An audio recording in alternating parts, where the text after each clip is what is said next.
This lesson is complex numbers part 2. The focus of this lesson will be dividing and simplifying powers of I. So in the first video we did sections 1, 2, and 3, which were simplifying, adding and subtracting, and multiplying. Today we're just going to finish up that lesson.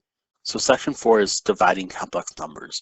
So I want you to remember that I is the square root of -1 and I squared is -1.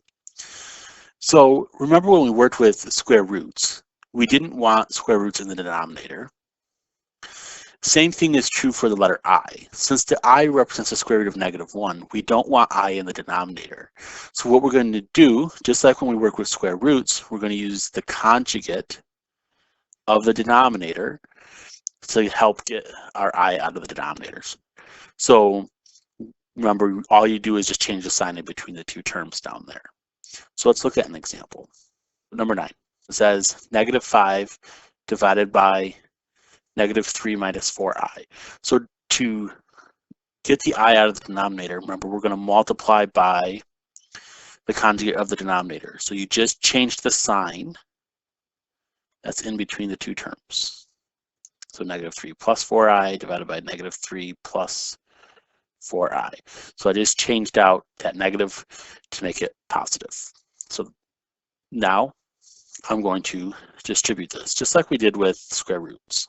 I'm just going to distribute this -5 to that -3 plus 4i. So -5 times -3 is positive 15, and -5 times 4i is -20i. In the denominator, I'm multiplying -3 minus 4i times -3 plus 4i. So -3 times -3 is positive 9. -3 times 4i is -12i. -4i times -3 is positive 12i. And -4i times 4i is -16i squared. So remember, anytime there's an I squared, you need to replace it with -1, just like when we did with multiplication. Now I'm going to simplify this. So to simplify this, I'm going to do 15 minus 20i. Nothing changes in the top. In the bottom, I'm going to have 9, -12i plus 12i. When you add those, you get 0, so those cancel out. And -16 times -1 is positive 16. So we can simplify this. 15 minus 20i divided by 25. And all of these numbers, 15, 20, and 25, are divisible by 5. So you could divide all that by 5. So this would be 3 minus 4i divided by 5. MathXL should take either of these answers, though. Example 10, same idea. Multiply by the conjugate of the denominator. So here, the conjugate of 1 plus 2i is 1 minus 2i divided by 1 minus 2i. And then we're going to distribute. So 4i times 1 is 4i. And 4i times -2i is -8i squared. Then to FOIL with the denominator. So 1 times 1 is 1. 1 times -2i is -2i. 2i times 1 is positive 2i. And 2i times -2i is -4i squared. Anywhere you see an I squared, replace it with -1. Now simplify. So it's going to be 4i. -8 times -1 is positive 8. In the denominator, I'm going to have 1. -2i plus 2i, that middle term cancels. And then I have -4 times -1, which is positive 4. Remember, when we write complex numbers, we always want the I to come second. So in the numerator, I'm just going to rearrange it so that the I is second. So it's going to be 8 plus 4i divided by 5. So this is your answer for that one. Big idea is that we're using the conjugate of the denominator to get I out of our denominator. So let's look at the last section, section 5. Last section is simplifying powers of I. So let's go ahead and do these first four. So we have I to the first power, which is just going to be I, because remember, anything to the first power is itself. I squared is, we define that to be -1. I cubed is a combination of I squared and I to the first. So we can break I cubed up as I to the first times I squared, because when we add our exponents, we get back 3. So what is I to the first? It's just I. And what's I squared? It's -1. So when I multiply that, I get negative I. I to the fourth power is just going to be, we could split that up as I squared times I squared. Well, what's I squared? Remember, we defined that to be -1. So -1 times -1 is +1. So I to the fourth is 1. So if you look at I to the fifth, your answer would be I, because you would do I to the fourth times I to the first, which gets you I. I to the sixth is -1. I to the seventh is -I, and I to the eighth is 1. So what I want you to see is that this pattern of I, -1, -I, and +1, this repeats. And this pattern would keep on repeating every 4 powers of I. So what we can do is we can simplify large powers of I using just these first 4 powers of I that we know. So let me show you an example. So there's a couple different ways that you can reduce powers of I. I'm going to show you 2 ways. One way that you can reduce a power of I, so here in example 11, I have I to the 11th. One way that you can do this is just take your exponent, so take your 11, and I'm just going to subtract 4. Because remember, the first 4 powers of I repeat over and over again.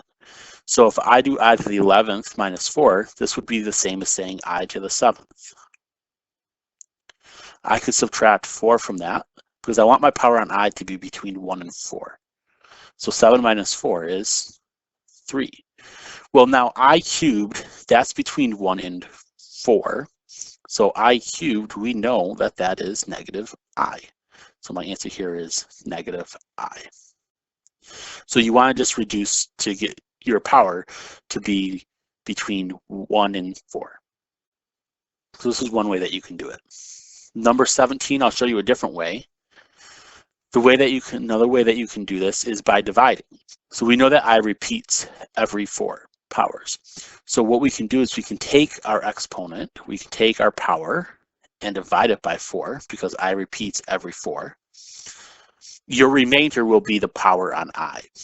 So in 12, when I divide 4 by 17, 4 goes into 17 4 times. So we subtract 16, my remainder will be 1. So your remainder is going to become the power on I. So this would be I to the first, which is just I, because anything to the first power is 1. So when you divide, your remainder becomes the power on I. So the number that's left after you do your division is your power on I.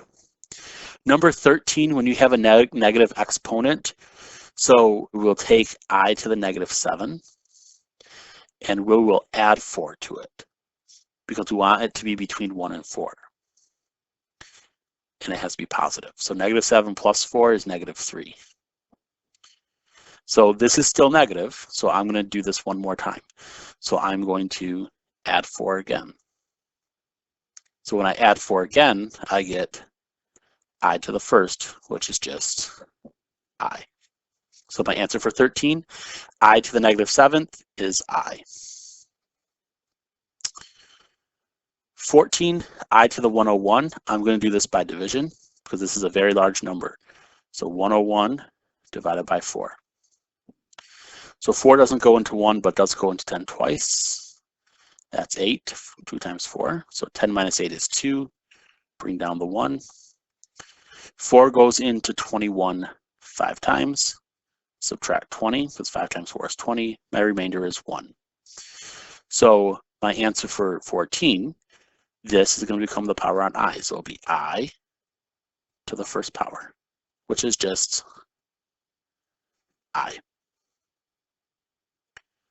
Number 15, I to the negative 1. Remember, this time it's a negative power on I, so you just need to add 4 to it. So now I got negative 1 plus 4, which is I cubed. Well, we know I cubed. That is negative I. And the last one, number 16, I to the 20th. So I to the 20th is going to be an interesting one. We could either subtract 4 a whole bunch, or we could divide by 4. And I'm going to show this one using the division method. So I could do 20 divided by 4. Well, 5 goes in there. 5 times 4 is 20. So my remainder is 0. So watch what happens when I raise I to the power of my remainder. My remainder is 0. So I to the 0 equals, remember, anything to the 0 power is just 1. When you're dividing and you have a remainder of 0, it means that that number was divisible by 4. So I to the 0 is the same as saying I to the 4th. So when you have a remainder of 0, think I to the 4th, because it means that number was divisible by 4. So my answer here would just be 1. So that does it for complex numbers. You should be able to do the practice problems for dividing and reducing powers of I. That's in MathXL.